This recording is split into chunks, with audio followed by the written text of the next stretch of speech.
Welcome to episode 35 in our series on the surnames of Appalachia and the American South. Each of the family names that we'll examine today was requested by members of our YouTube community.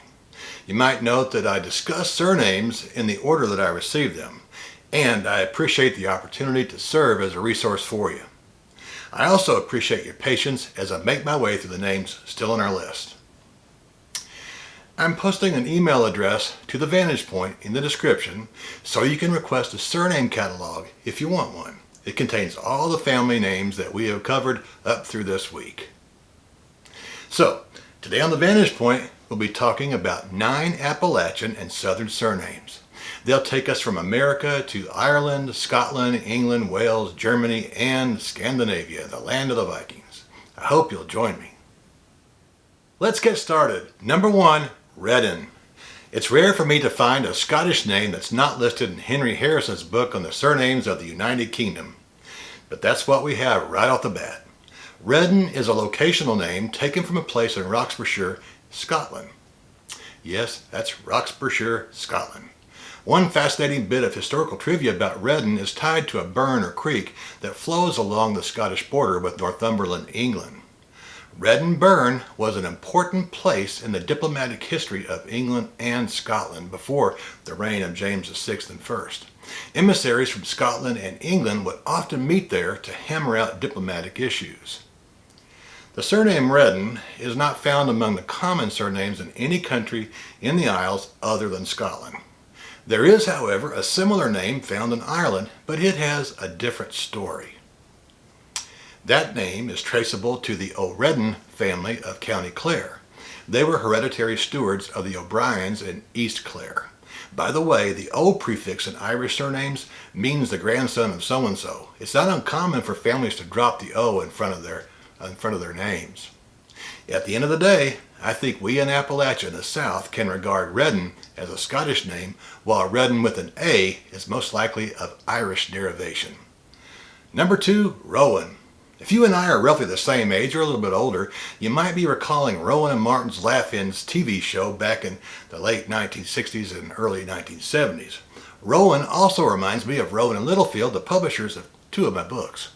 At the end of the day, I've not had the pleasure of knowing many people with the Rowan surname, but I know they're out there. Rowan, according to George Fraser Black, is a form of the Scottish Gaelic name. It was applied to a person with red hair and can be found in the Scottish records dating back to the 15th century. It's not found among the common names of Wales, but it's scattered throughout Ireland. I think one is safe in calling Rowan a Scottish or Irish surname. Clearly, it could be an Ulster Scots or Scots-Irish surname too. Number 3, Hollins. This English surname means son of the dweller at a holly tree. If we take the S off, it simply means a little dweller by a holly tree. Hollins is not found among the more common surnames in Wales or Ireland. It's found in Scotland, but Black claims it's connected to the Hollins of Yorkshire, England. In that case, there's a good chance that there are some Vikings in their family tree. That part of England was heavily settled by the Vikings. With the Yorkshire Dales, the Peak District, and the North York Moors offering plenty of outdoor opportunities, the county of York is a spellbindingly beautiful place. Given this information, I think we are safe in calling Hollins an English surname. Number 4, Palmer. With the surname Palmer, I'm showing my age and once again my deep interest in movies and sports. Do you remember the great Baltimore Orioles pitcher named Jim Palmer? How about, more recently, Teresa Palmer, who played Desmond Doss's love interest in Hacksaw Ridge? If you haven't seen Hacksaw Ridge, it's a true story about a conscientious objector from Virginia who won the Medal of Honor for saving lives on the bloody battlefields in the Pacific Theater in World War II, especially Hacksaw Ridge. As a surname, Palmer is of Anglo-Latin derivation. This means that it was most likely introduced into the Isles by the Normans or the Plantagenets. It means bearer of palms from Palestine. It's the 92nd most common surname in Wales, and it's been in Scotland and Ireland since the earliest days of the Norman settlement of those lands. At the end of the day, I think one would need a paper trail to identify the place of origin for your specific line of Palmer. Number 5, Claiborne or Claiborne. As I sit here in my home office in Campbell County, Tennessee, Claiborne County, Tennessee is less than a mile from my house.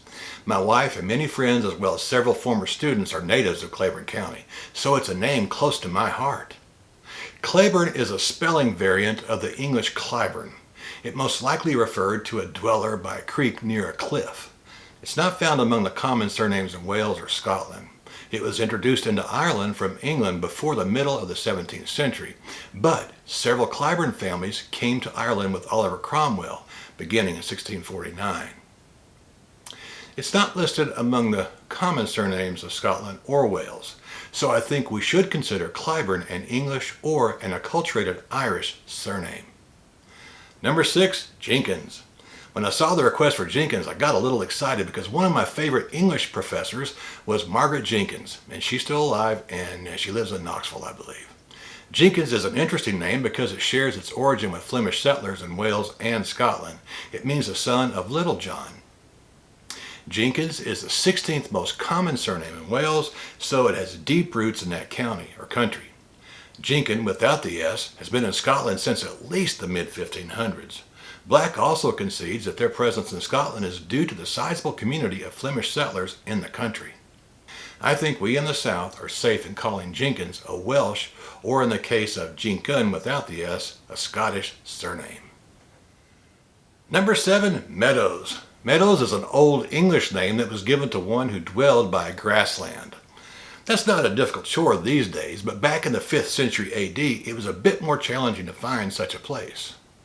While there are small numbers of people with the surname Meadows living across the Isles, it's not among any of the common surnames outside of England. I think we're safe at considering Meadows an English surname. Number 8, Forrester. As fate would have it, our next surname, Forrester, is also tied to the land, but this time it represents an occupational name as a game and forest keeper. Forrester is a Middle English surname, but it's not just an English surname. For instance, it was well established as an occupational and family name in Scotland by the 12th century. You might note that Old English is a language introduced into the Isles by the Angles, Saxons, and Jutes in the 5th century. It lasted until around 1150 AD. Middle English picked up from there and lasted till around 1450. Early Modern English took over and lasted until around 1650, at which time Modern English took over. At any rate, Forrester is not found among the common surnames of Wales or Ireland. Although it's linguistically an English surname, it could also be Scottish. Only a paper trail and perhaps DNA could tell you for sure if your line came from England or Scotland.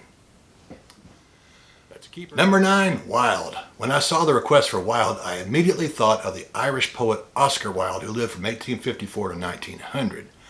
Did you know that King James of Bible fame thought that the Irish were wild and unruly? That's not exactly where Oscar's name originated, though. The poet's family settled in Ireland from England in the early 1700s. Wilde is an English surname, but it has 2 early items of inspiration. It was given to a savage person or a dweller at an uncultivated place, including a forest. McGlysick also claims that there are some records of people named Wilde living in Ireland during medieval times. Wilde is not found among the common surnames of Wales or Scotland, so it looks like your line of Wilde could be Irish or English. A paper trail and perhaps DNA Y chromosome test results could help to locate the origin of your specific line of Wilde.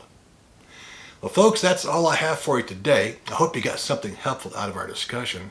If you did, please like, share, and subscribe to the channel. I invite you to check out all the videos on the Vanntage Point. In addition to the surnames of Appalachia in the South, they cover a wide range of topics, including one on King James and the plantation of Ulster. There you get a snippet of what James thought about the Irish. If demand warrants it, I'll be back soon with another episode on the surnames of Appalachia and the American South. I hope to see you then. God bless you and yours. Bye-bye.